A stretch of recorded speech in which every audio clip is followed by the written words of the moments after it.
The day the world ended, my husband sold me for a can of beans. I remember the cold steel of the warehouse floor pressing against my cheek. I remember the way Marcus's fingers, once gentle on my skin, now twisted into my hair and yanked my head back. I remember the glint of a knife at my throat, the hot bloom of pain, and the sound of Sabine's laughter echoing through the empty loading bay. I remember Marcus's voice, calm and businesslike, saying, "She's got good meat on her. What'll you give us for her?" The man he was bargaining with, a gaunt, hollow-eyed raider with rotting teeth, grinned and held up a single can. "Beans. Last one. Take it or leave it." "Done," Marcus said, and shoved me forward. 3 years, 0.3 years, I had survived the apocalypse within 0.3 years of scavenging, fighting, starving, and loving a man who had sworn he would protect me until the end. I had used my knowledge of botany to find edible plants, my nursing skills to patch up his wounds, my body to warm his bed when the nuclear winter set in. And in return, he had traded me for a can of beans to single, dented can of beans. Sabine, my sister, my twin, the woman I had protected since we were children, stepped over my bleeding body and took Marcus's arm. She was wearing my jacket. The one with the fur-lined hood I had spent 2 weeks sewing from irradiated rabbit pelts. "Sorry, Cass," she said, not sounding sorry at all. "But you were always the weak one. The world has no room for weak things anymore." The raider dragged me toward a corner where a fire pit had been dug into the concrete. I could see bones there, human bones. The pain in my throat was fading, replaced by a spreading numbness that was somehow worse.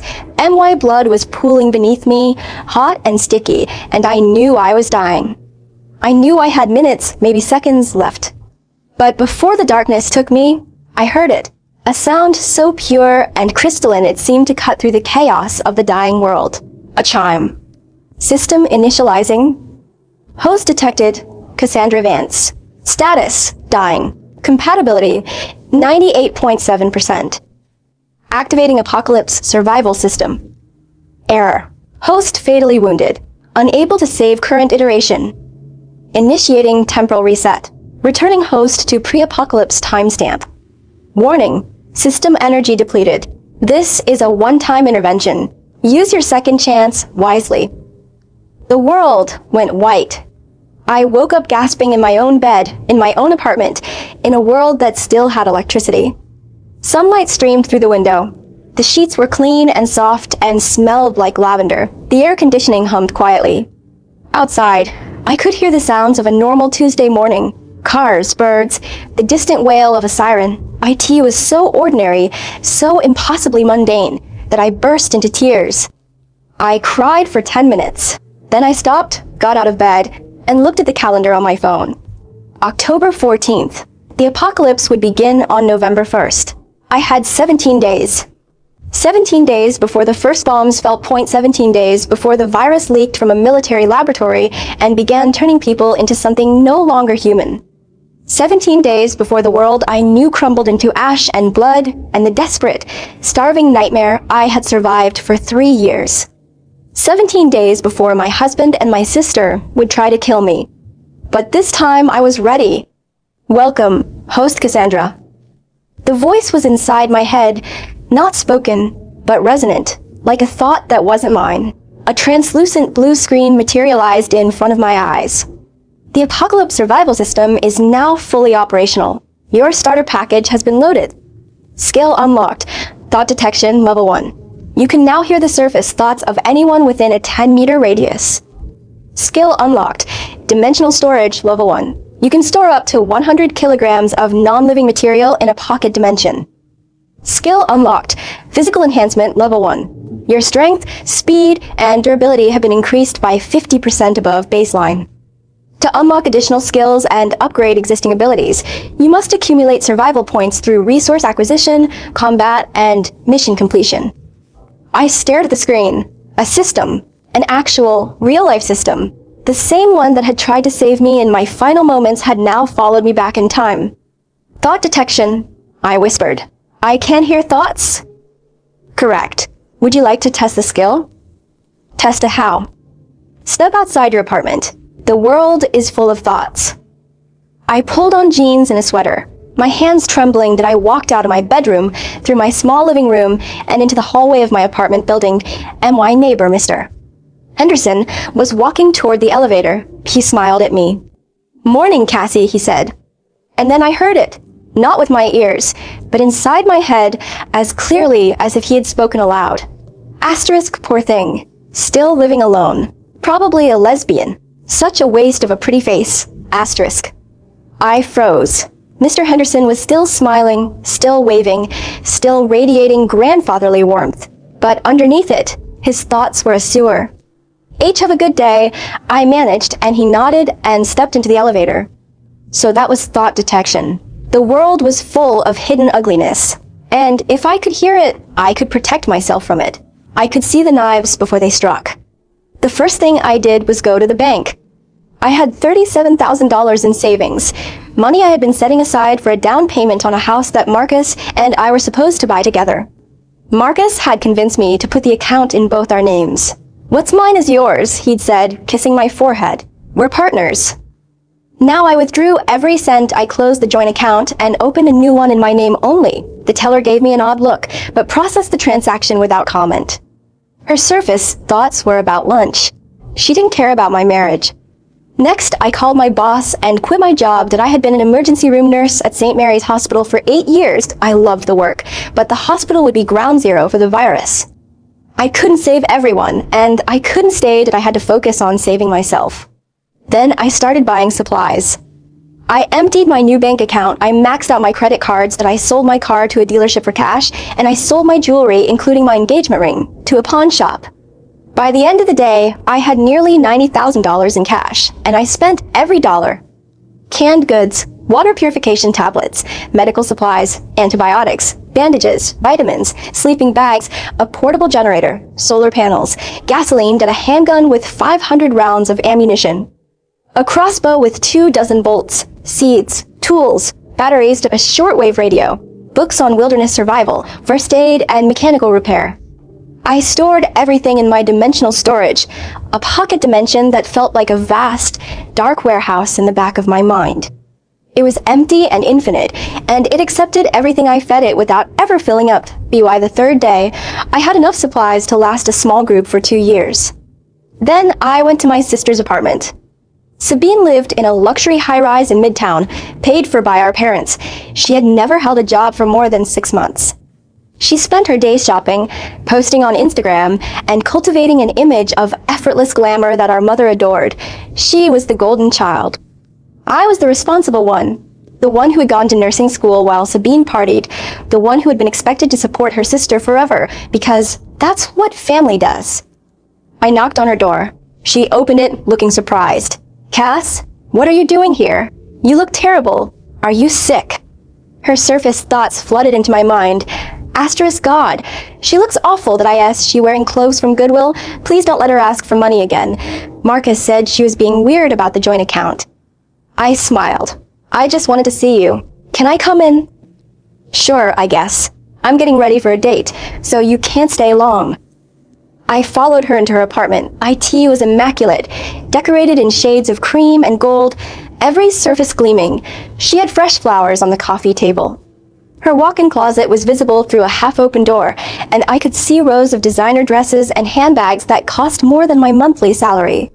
"What date?" I asked. "Just someone I met at a bar. He's a businessman. Very successful. You wouldn't know him. Asterisk Marcus will be here in an hour.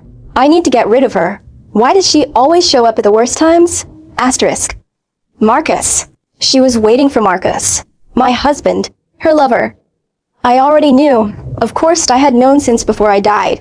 In the last timeline, I had discovered their affair 2 months after the apocalypse began, when I found them together in a supply depot. I had screamed and cried and begged for an explanation, and they had looked at me with pity and told me I was too fragile for the new world. They had kept me around because I was useful, my medical skills, my foraging knowledge, my willingness to do the dirty work, but they had always planned to discard me when I became inconvenient. Now I could hear their thoughts. I could hear Sabine's contempt for me, her impatience, her barely concealed greed. And tonight, when Marcus arrived, I would hear his too. "Sabine," I said, "I need to tell you something important. The world is going to change very soon. There's going to be a disaster. A big one. And I want you to be safe. She stared at me. What are you talking about? Are you having some kind of breakdown? I'm serious, Daya. In 17 days, no, 14 now, there's going to be an attack. Bombs, and a virus that turns people into monsters that I've been buying supplies that I have a plan. If you want to survive, you need to come with me. Sabine's thoughts were a cascade of alarm and ridicule. Asterisk, she's lost her mind. Did I ask this some kind of psychotic break? If she's crazy, maybe Marcus can get her committed. Then we could access her half of the joint account without any questions. Asterisk. I heard it all. Every cold, calculating thought. Oh, Cass. Sabine's face arranged itself into an expression of sisterly concern. You're under so much stress. You've been working too hard. Why don't you sit down? I'll make you some tea. Asterisk, I'll put a sedative in it. The one I took from Mom's medicine cabinet. She'll be out for hours, and Marcus can deal with her when he gets here. Asterisk. No, thank you, I said. I can see you're busy. I'll go. No, wait. But I was already walking out the door. Her thoughts followed me down the hallway. Asterisk, we need to speed up the plan. If she's losing her mind, we have to act before she does something that messes everything up. Asterisk. The plan. They had a plan. I needed to find out what it was. Marcus came home that night with a bouquet of roses and a smile that didn't reach his eyes. Cass, sweetheart, he said, kissing my cheek. I'm sorry I've been working so late. The firm is under so much pressure. You know how it is. His thoughts hit me like a wave. Asterisk, has she noticed the joint account is empty? Did the bank call her? Sabine said she was acting crazy this morning. If she's going to be a problem, we might need to accelerate the timeline. Asterisk. The account was empty. He had already drained at point $90,000 of my savings. Gandhi had only gotten to the bank first because I had knowledge he didn't. In the previous timeline, I hadn't checked the account until after the bombs fell, and by then it was too late. I know how it is, I said softly. Hard day at work? The worst. He loosened his tie. The clients are impossible. The partners are breathing down my neck. I don't know how much longer I can do this. Asterisk, once the deal goes through, I won't have to... Sabine's father, our father, she still doesn't know. He's going to wire the money next week, $0.5 million. Then we can disappear. Cass will never find us. Asterisk. My blood ran cold. Sabine's father? Our father? What did that mean? I probed deeper, focusing my thought detection on Marcus's surface mind. IT was exhausting, like holding a heavy weight at arm's length, but I pushed through the fatigue. Fragments of his thoughts surfaced. Asterisk, never told Cass she was adopted. Real parents were billionaires. Sabine is the legitimate daughter. Cass was the mistake. They want her out of the way. The inheritance. Asterisk. I had been adopted. Sabine was not my twin. She was my replacement. And why biological parents, whoever they were, had chosen her over me. And now Marcus, the man I had married, was helping them erase me entirely. I felt the world tilt, but I held myself steady. I had survived the apocalypse. I could survive this. That sounds really hard, I said, keeping my voice even. Why don't you take a shower? I'll make dinner. His thoughts flickered with relief. Asterisk, she doesn't suspect anything. Good. Keep her calm for another week. Then it won't matter. Asterisk. He kissed my forehead and went into the bathroom. I stood in the kitchen, my hands trembling, and I made a decision. I wasn't going to wait for the bombs to fall. I was going to destroy them first. The next day, I began my counterattack. My first step was to research my biological parents, using the fragments I had gleaned from Marcus's thoughts, a name, Vance, and a connection to a massive financial conglomerate. I started digging. It didn't take long. The Vance family was one of the wealthiest dynasties in the country, with a net worth estimated at over $80 billion. The patriarch, Adrian Vance, had died 5 years ago. The matriarch, Margaret Vance, was still alive, running the family empire from a penthouse in Manhattan. And the heir apparent was a young woman named Sabine Vance, who was widely known as a socialite and philanthropist. Sabine Vance, my replacement, the woman who had been given everything that should have been mine. I found news articles about a kidnapping that had occurred 27 years ago. The Vance family's infant daughter had been taken from a hospital nursery, and despite a massive search, she had never been found. The case had gone cold. A year after the kidnapping, the Vances had adopted a baby girl, Sabine, to fill the void. That baby had been me. I was the missing Vance heiress. And Sabine, the woman I had called my sister my entire life, had been chosen to take my place. My adoptive parents, the people I had called mom and dad, had raised me in a middle-class suburb, never telling me the truth about my origins. They had died in a car crash when I was 18, taking their secrets with them. I had been alone ever since, or so I thought. Now I understood. The plan Marcus and Sabine had been working on wasn't just about draining my savings. It was about eliminating me entirely so that Sabine could inherit the Vance fortune without any risk of my existence being discovered. My adoptive parents had probably been paid to keep me hidden. And when I grew up and married Marcus, he had been planted in my life to monitor me. My entire life was a lie. But lies could be exposed. I spent the next 3 days gathering evidence. That I hired a private investigator, that I dug through old records, that I made phone calls. And on the 4th day, I walked into the lobby of Vance Tower, wearing the emerald silk dress I had kept from my old life, and asked to speak with Margaret Vance. The receptionist looked at me like I was insane. Mrs. Vance doesn't take unsolicited meetings. Do you have an appointment? No, I said. But I have something she's been looking for 27 years. Tell her I'm her granddaughter. Tell her I'm Cassandra. The receptionist hesitated. Her surface thoughts were a tangle of skepticism and fear. Asterisk, if this is a prank, I'll lose my job. But if it's real, asterisk. She made the call. 10 minutes later, I was in a private elevator, ascending to the penthouse. Margaret Vance was waiting for me in a living room that looked like a museum.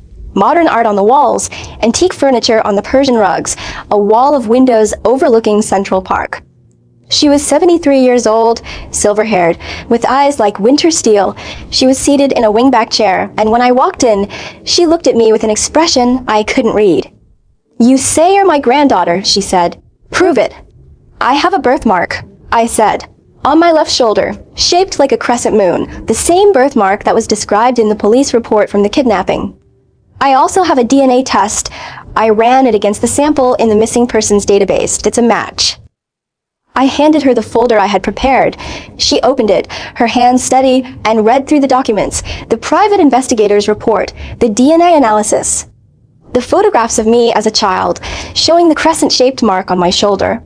When she looked up, her eyes were wet. 27 years. I never stopped looking. I know, I said. I read about the search, the reward you offered, the private investigators you hired. You never gave up. And my son's wife, the woman who raised you, she never told you the truth? She died before she could. I grew up thinking I was ordinary. I only found out the truth a few days ago. How did you find out? Through Marcus, my husband. He's been working with Sabine, the woman you adopted. They've been planning to eliminate me so that Sabine could inherit everything without any complications. Marcus was planted in my life to keep tabs on me. My adoptive parents were probably paid to keep me hidden. My entire existence has been a long con. Margaret's expression hardened. Sabine, that I always knew there was something wrong with that girl. She was charming, but there was a coldness underneath. I never fully trusted her. She looked at me. But you have my son's eyes, his jaw. You look exactly like him. I have a lot of questions, but right now, I need your help. In 10 days, the world is going to change. There's going to be an attack. Bombs. A virus. I know that sounds insane. I've read the intelligence briefings, Margaret said quietly. I know about the virus. I know about the military's containment failures. I've been preparing for this for months. I stared at her. You know, I'm one of the largest defense contractors in the country. Of course I knowed.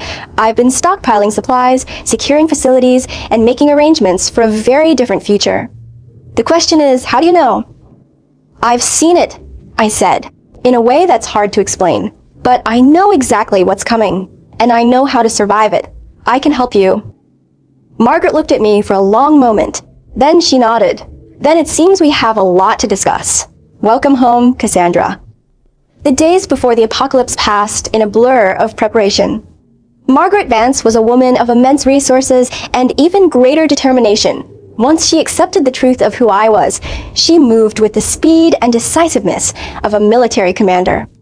She transferred control of several subsidiary companies into my name, giving me access to warehouses, vehicles, and a network of loyal employees who didn't ask questions. We stockpiled weapons, fuel, medical supplies, and enough food to feed a small army. We reinforced a private compound in the Catskills, a sprawling estate with a bunker, a generator, and a perimeter fence that could be electrified. I trained. Every day, I pushed my body to its limits, and the system rewarded me. MY physical enhancement increased, MY dimensional storage expanded. I unlocked new skills. Combat proficiency, medical expertise, leadership aura. By the time October 31st arrived, I was faster, stronger, and more capable than I had ever been in my previous life. And I was ready. I sent Sabine and Marcus an invitation to a private Halloween dinner at the Vance penthouse. They didn't know I had been in contact with Margaret. They didn't know I had been recognized as the true heiress. They thought they were attending a social event where they would continue to play their roles. Sabine as the devoted adopted daughter, Marcus as her secret lover, me as the oblivious wife. They arrived in costume, Sabine as a glittering ice queen, Marcus as a vampire. I received them at the door, wearing a simple black dress, my hair pulled back, my face calm. Cass.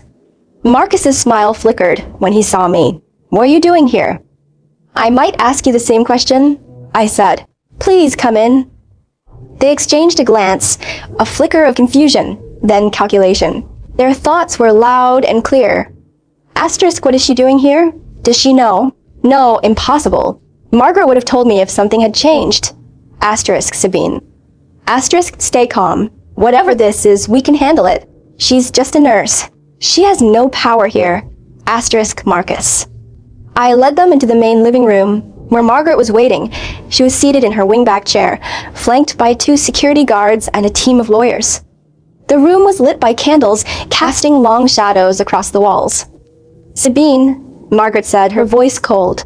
Marcus, thank you for coming.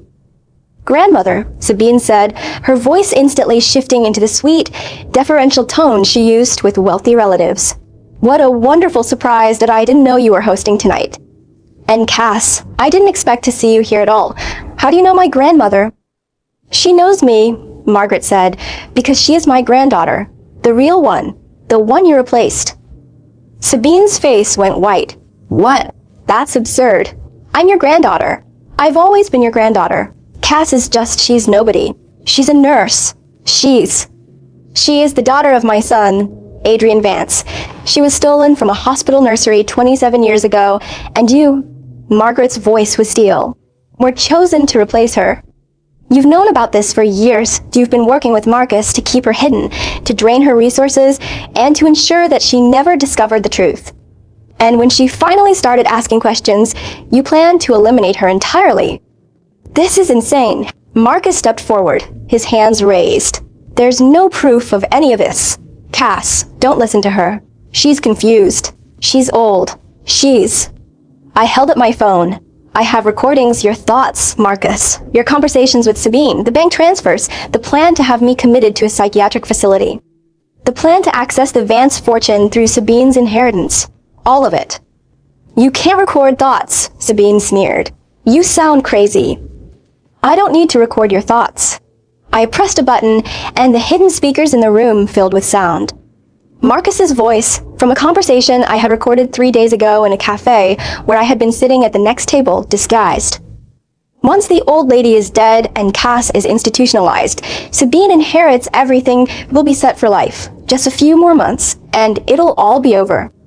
Marcus's face went gray. That's taken out of context. Here's more context. Another recording played, Sabine's voice cold and venomous. Cassandra was always so pathetic, so desperate for love. IT made her easy to manipulate. I almost feel sorry for her. Almost. The room was silent. Sabine's composure had shattered. Her thoughts were a shrieking chaos of rage and terror. Asterisk, how did she get that? How long has she been watching us? This isn't fair. This isn't fair. I was supposed to win. I was supposed to be the one. Asterisk. Sabine Vance, Margaret said, you are hereby disinherited. Your access to the family accounts is revoked. Your position in the company is terminated. And the evidence of your conspiracy with Marcus Hale has been forwarded to the district attorney's office. You will both be facing criminal charges for fraud, conspiracy, and attempted kidnapping. You can't do this, Sabine shrieked. I'm your granddaughter. You raised me. You can't just throw me away. You were never my granddaughter. You were a placeholder. And now the real heir has returned. Security guards moved in. Sabine tried to resist, but one of the guards pinned her arms behind her back. Marcus lunged toward me, his face twisted with fury. Cass, please. I'm your husband. I love you. I looked at him, the man I had married, the man I had loved, the man who had sold me for a can of beans in another life. No, I said. You loved what I could give you. You loved the money, the status, the access, but you never loved me, and now you're going to learn what it feels like to have everything taken from you. They dragged them both away. Sabine was sobbing, her Ice Queen costume torn. Marcus was shouting threats and pleas, his vampire cape trailing behind him. The doors closed, and the penthouse fell silent. Margaret rose from her chair and walked to my side. It's done. The legal process will take time, but they will never trouble you again. Thank you, I whispered. Don't thank me. You saved yourself. I only opened the door. She squeezed my hand. Now, we have more important matters to attend to. The bombs fall tomorrow. Are you ready? I'm ready. November 1st dawned gray and cold. I was at the compound in the Catskills, standing on the observation deck of the main house, watching the horizon. Margaret was beside me. Around us, our security team was in position. The perimeter was electrified, and the bunker was stocked with enough supplies to last for years. At 11:47 a.m., the first bomb fell. It was a distant flash, a column of smoke rising from the direction of New York City, then another, then another. The ground trembled. The sky turned orange and black. The radio crackled with panicked voices, emergency broadcasts, military frequencies, civilian screams. Then the virus began to spread. I had told Margaret everything I knew about the infection. The incubation period, the symptoms, the stages of transformation that we had prepared quarantine protocols and medical supplies. We had isolated the compound from the outside world, and when the first reports of violent, mindless attackers began flooding the emergency channels, we were already locked down. The apocalypse had begun, but this time I was not a victim. The weeks that followed were brutal. The compound was attacked 3 times by roving bands of survivors who had heard rumors of our supplies. Each time, our security team repelled them. Each time, I fought alongside them, my enhanced reflexes and combat skills proving their worth. I used thought detection to identify traitors before they could act, a supply runner who was planning to steal food, a guard who was considering opening the gate for a raider gang. I stopped them all. The system continued to grow. With each combat victory, each successful mission, each pound of supplies scavenged from the ruins, I accumulated survival points that I upgraded my skills. I unlocked new ones, Healing Aura, which could accelerate the recovery of anyone within my vicinity, Danger Sense, which warned me of threats before they materialized, and eventually, the ability to extend my thought detection to a radius of 100 meters. 6 months into the apocalypse, the compound had become a beacon. Survivors flocked to us, not just because we had food and safety, but because we had something the rest of the world had lost: order. A woman named Margaret Vance, who had been a titan of industry, and her granddaughter, who had become something more than human, were building a new society from the ashes. And then Marcus came back. He arrived at the gate in a battered truck, alone, half-starved, wearing rags that had once been a designer suit. His face was gaunt, his eyes hollow. He had escaped custody during the chaos of the first bombings, he later told me, and had been wandering ever since. Cass, he whispered when he saw me at the gate. Cass, please, I'm sorry. I'm so sorry. I was wronged. I was stupid. I let Sabine poison my mind. Please, just let me and I'll do anything that'll work. I'll earn my keep. Just please don't leave me out here to die. His surface thoughts were a desperate, tangled mess. Asterisk, she is food. She is safety. She's powerful now. Everyone in the compound looks at her like she's a god. If I can just get close to her, if I can just make her remember what we had. Asterisk. I heard every thought. The calculation, the manipulation, the complete absence of genuine remorse. I remember what we had, I said softly. Do you? His eyes widened. Cass. I remember the warehouse, the raider, the can of beans. Did I remember you holding the knife to my throat and telling him I had good meat on me? Did I remember Sabine laughing? I remember dying on a cold concrete floor while you walked away without looking back. I don't know what you're talking about. That never happened. You're confused. You must be remembering a dream. It wasn't a dream. It was another life. A life where I trusted you and you killed me. But I've been given a second chance and I'm not going to waste it. I turned to the guards. Take him outside the perimeter. Give him a day's worth of food and water. If he tries to come back, shoot him. No. Cass, no. Please. I'm your husband. You were my husband. Now you're just a stranger who looks like someone I used to know.